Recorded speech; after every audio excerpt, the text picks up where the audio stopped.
लालगंज के पचदमिया गांव में आयोजित अंतर्राष्ट्रीय सेमिनार कृषि में युवाओं की भागीदारी कार्यक्रम का उद्घाटन बिहार के कृषि मंत्री मंगल पांडे ने किया। इस अवसर पर कार्यक्रम की अध्यक्षता करते हुए लालगंज विधायक संजय सिंह की उपस्थिति में कई कृषि वैज्ञानिकों ने दीप प्रज्वलित कर इस आयोजन की शुरुआत की।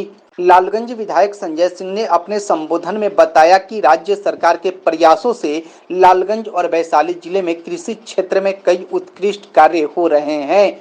उन्होंने किसानों को कृषि के क्षेत्र में सरकार की योजनाओं और पहलों के बारे में जानकारी दी। कृषि मंत्री मंगल पांडे ने किसानों को मोटे अनाज और अन्य प्रकार के अनाज की खेती को बढ़ावा देने के बारे में बताया, जिससे किसान अपनी आमदनी को बढ़ा सकते हैं। उन्होंने कृषि में नवाचार और तकनीकी सुधार के महत्व को भी रेखांकित किया।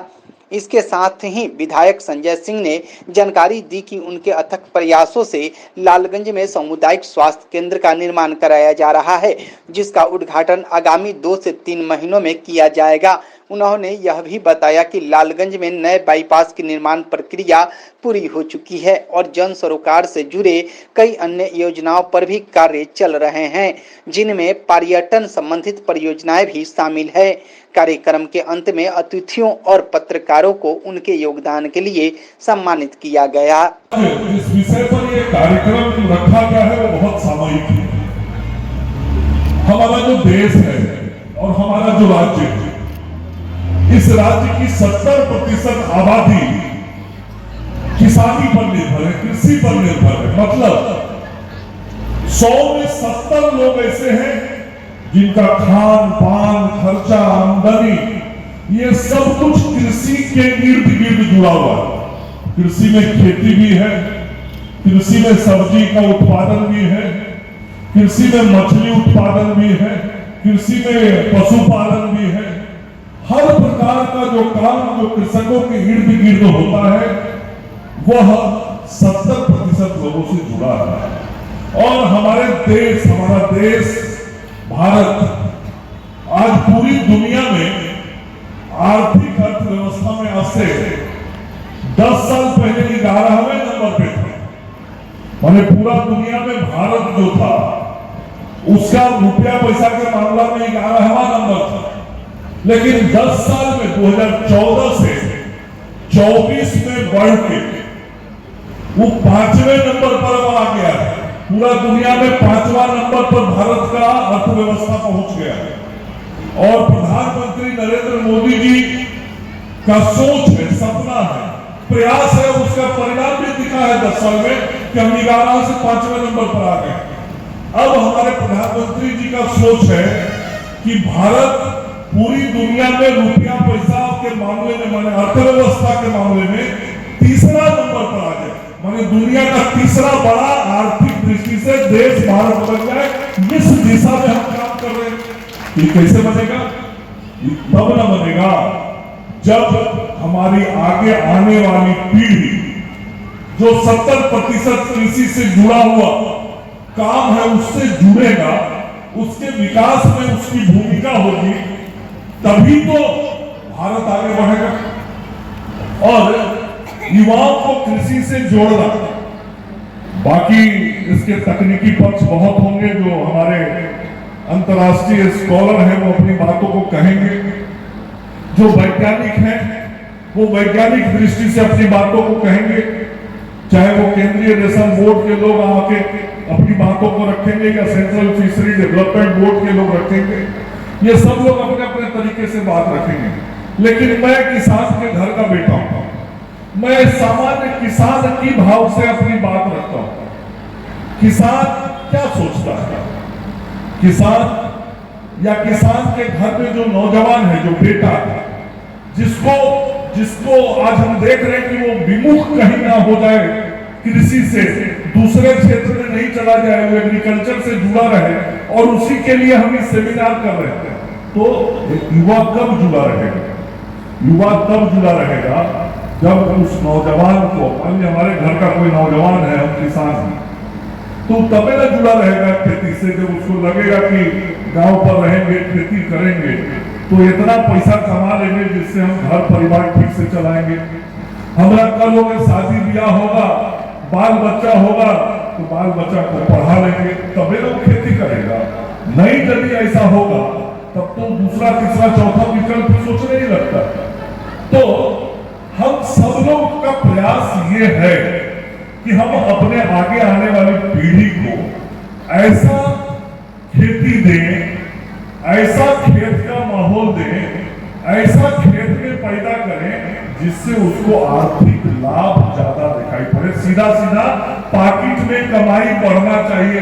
बाबूजी को यदि देखा कि 100 रुपया आता था, उसको दिखाई पड़ेगा कि 200 रुपया आने का संभावना है तो काम करेगा, नहीं तो दूसरा काम सोचने लगेगा।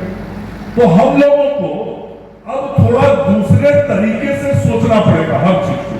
यदि कमाई को 100 से 200 करना है तो खेती का भी ढंग ढर्रा थोड़ा बदलना पड़ेगा, खेती का भी सोच बदलना पड़ेगा। हम लोग पुश्तैनी सीखे हुए हैं, धान बो दो, गेहूं बो दो, धान काट लो, गेहूं काट लो।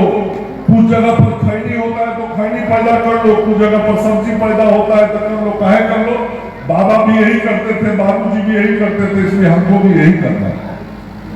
लेकिन आज जमाना बदल गया है, वैज्ञानिक लोग अपनी बात बोलेंगे। और आज जो यहाँ चर्चा होने वाला है, जो ऑब्जेक्टिव्स ऑफ द कॉन्फ्रेंस, इस चर्चा का जो विषय इन लोगों ने चुना है, उसमें मुझे बहुत अच्छा लगा कि इन लोगों ने क्लाइमेट चेंज, मतलब जो मौसम जलवायु बदल रहा है, उस पर भी ये लोग आप सब लोग चर्चा करने वाले हैं। तो ये बहुत अच्छा था। देखिए पहले के जमाना में एसी था नहीं ना था, कूलर था, आज से 50 साल पहले नहीं था, पंखों का जरूरत नहीं पड़ता था, इतना बिजली का भी खपत नहीं था। लेकिन आज जमाना बदल गया। 50 साल पहले हमारे बाबा घरे आके बिना एसी का भी आराम से सूते थे, बिना कूलर का भी आराम से सूते थे। लेकिन ये जो जलवायु बदला, तापमान बदला, तो उसका असर हम लोगों के शरीर पर पड़ा। हम लोगों को पंखा चाहिए, कूलर चाहिए, एसी चाहिए। तो जैसे हमारे शरीर को सुख पाने के लिए बहुत सा व्यवस्था बदलना पड़ा, वैसे ही जमीन से भी ज्यादा पैदावार हो, इसके लिए व्यवस्था थोड़ा बदलना पड़ेगा। अपने दिमाग को हमको बदलना पड़ेगा। पंखा नहीं लगा, बाबा तो बिना पंखे के रहते थे, कहाँ उनका गर्मी लगता था, तो जी पाएंगे? नहीं जी पाएंगे। तो वैसे ही खेती भी यदि 50 साल पुराना वाला ढंग से करेंगे तो खेती में भी हम नहीं जी पाएंगे। बहुत सामान्य ग्रामीण भाषा में मैं अपनी बात आपके सामने रख रहा हूं। और जब हमको बदलना है तो बदलने के लिए सरकार की तरफ से जो प्रयास हो रहा है, वो सब प्रयास हम लोगों को करना पड़ेगा। लालगंज रेफलर अस्पताल को लेकर आप चर्चा किए हैं, आपके प्रयासों से बनाया गया है, कब तक उद्घाटन होने का संभावना है? 2 महीने के अंदर समझिए कि 2 महीने में उसके उद्घाटन की तिथि तय कर देंगे हम लोग। और माननीय मंत्री महोदय ने भी हमको पहले भी आश्वस्त किया है और आज भी उन्होंने कहा है कि हम पटना से उसका उद्घाटन नहीं करेंगे, स्वयं आएंगे और सारी जनता के साथ, हम सब लोगों के साथ उसका उद्घाटन। एक और समस्या है सर कि लालगंज रेफलर अस्पताल में अल्ट्रासाउंड मशीन पिछले कई वर्षों से है, लेकिन टेक्नीशियन न होने की। टेक्नीशियन का अभाव पूरे बिहार में है, ऐसा नहीं कि लालगंज में है, और आज सदर अस्पताल में भी इसका थोड़ा अभाव है। देखिए वो पूरे बिहार की एक समस्या है, उस पर सरकार का ध्यान है। और जैसे अल्ट्रासाउंड तो सरकार ने सब जगह स्थापित कर दिया, लेकिन टेक्नीशियन उसके का अभाव है। और आज इसीलिए एक टेक्नीशियन है, वो सदर अस्पताल में बैठता है, कभी सदी भी जाता है, कभी भगवानपुर भी जाता है, इस टाइप से चल रहा है। लेकिन उस पर सरकार का ध्यान तुरंत से ऐसे कार्यक्रमों से गांव में जो आज कार्यक्रम हुआ है, इससे गांव में क्या असर दिखने को मिलेगा, ये बताइए। देखिए आप देख रहे हैं, लोग जागरूक होते हैं, लोगों को लगता है कि भाई हमको कृषि के साथ जुड़ना चाहिए, कृषि की का भी एक प्रॉफिटेबल जॉब के रूप में, प्रॉफिटेबल काम के रूप में वो होगा।